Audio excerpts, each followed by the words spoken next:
Hello दोस्तों, आज का टॉपिक है हमारा सेल अल्ट्रा स्ट्रक्चर। चलिए शुरू करते हैं। सबसे पहले समझ लेते हैं कि सेल क्या होता है। सेल सभी जीवित प्राणियों की संरचनात्मक एवं क्रियात्मक इकाई होती है, ठीक है ना। वायरस को छोड़कर, लेकिन वायरस का सेल जो होता है वो अलग ही होता है, ठीक है। कोशिका आकार और प्रकार में अलग अलग हो सकती है, जैसे गोल हो सकती है, बेलनाकार हो सकती है, छड़ी जैसी हो सकती है, ठीक है ना। और जो अपन का ब्लड होता है, आरबीसी जो होता है, वो आपने अगर बालूशाही खाया होगा तो उसके आकार का होता है, ठीक है ना। कोशिका का आकार समझ लें कि बैक्टीरिया में 0.2 से 5.0 माइक्रोन होता है। शुतुरमुर्ग में सबसे ज़्यादा कोशिकाएं जो होती हैं वो बड़ी होती हैं, 75 माइक्रोन तक हो जाती हैं, ठीक है ना। सामान्य रूप से 15 से 30 माइक्रोन व्यास में बेलनाकार होती है, ठीक ना। अगर मानव की बात किया जाए तो उसमें लगभग 6 × 10⁻12 अगर हम इसका सॉल्व करें जाए तो इतनी सारी कोशिकाएं मानव शरीर में मिलती हैं।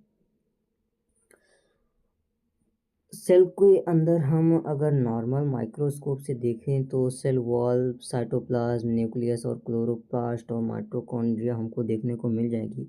लेकिन अगर हम हाईटेक यानी इलेक्ट्रॉन माइक्रोस्कोप से देखते हैं तो हमको उसके अंदर की जो चीज़ें होंगी, जैसे प्लाज्मा लेमा हो जाएगा, ईआर मतलब endoplasm reticulum, ribosome, Golgi body, lysosome, ये सभी न्यूक्लियस वगैरह हमको इलेक्ट्रॉन माइक्रोस्कोप से देखने की ज़रूरत पड़ती है, तभी जाके हमको ये सब चीज़ें मिलती हैं, ठीक है।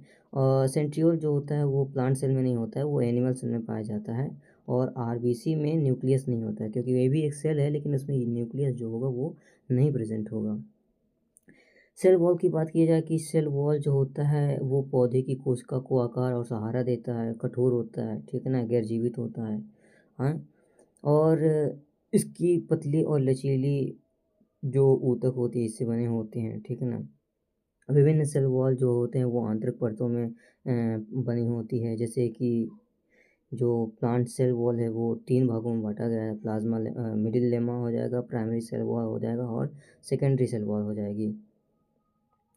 मिडिल लेमा की बात करती हैं कि यह कोशिका के बीच की दीवार होती है जो आपस में जोड़ के रखती है, मतलब ये पैक्टिन नामक पदार्थ से बनी होती है। पैक्टिन किससे बनता है? कैल्शियम और मैग्नीशियम से, ठीक है ना। ये आयन जो होंगे वो आपस में जुड़े होंगे, तो आपस में सेल जो होंगी वो चिपकी हुई होंगी। अगर आयन को हटा दिया जाएगा तो कोशिका अलग अलग हो जाएंगी, ठीक है ना। जो पैक्टिन को एंजाइम है वो हाइड्रोलाइज किया जाता है, जिससे कोशिकाएं जो होती हैं वो अलग अलग हो जाती हैं। मिडिल लेमा सबसे पहले सेल डिवीजन के दौरान बनती है, मतलब अगर बात किया जाए कि सबसे पहले कौन सी सेल बनेगी तो पहले मिडिल लेमा बनेगी, ठीक है, सेल डिवीजन के बाद। फिर आती है प्राइमरी सेल वॉल, ये मिडिल लेमा और प्राइमरी सेल के बीच की बनी होती है, ठीक है ना, बाद में बनती है। ये मिडिल लेमा और प्लाज्मा लेमा मतलब सेल मेम्ब्रेन के बीच स्थित होती है।